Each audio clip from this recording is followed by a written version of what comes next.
Kepala Dinas Perdagangan Provinsi Kalimantan Selatan menghimbau kepada seluruh pedagang baik di tingkat pengecer atau distributor di pasar tradisional untuk kada menaikkan harga bahan kebutuhan pokok melebihi dari harga eceran tertinggi yang telah ditentukan oleh pemerintah, terlebih menjelang haul guru sekumpul ini.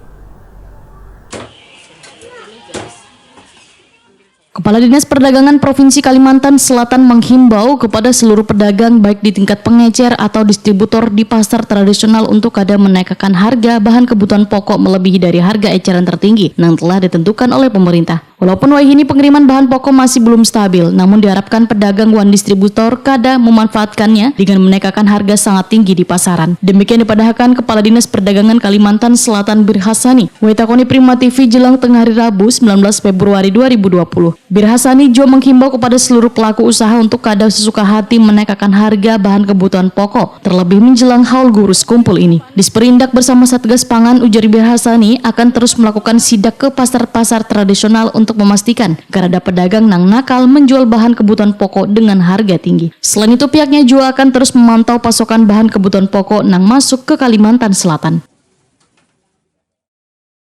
Arahan yang kita berikan tentunya itu tadi ya, hendaknya mereka menjual dengan mengambil keuntungan yang sewajarnya saja ya. Kenapa? Karena jangan sampai nanti terutama barang-barang yang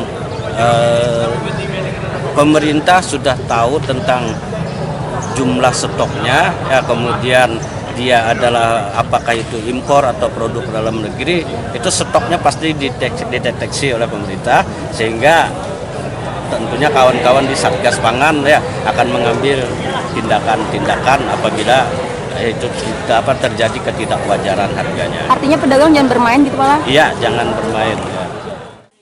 Untuk mengantisipasi terjadinya lonjakan harga pada haul guru sekumpul nanti, Disperindak telah menggelar pasar murah di beberapa daerah sekitar Martapura, diantaranya gula pasir, baras, daging, wan hintalu.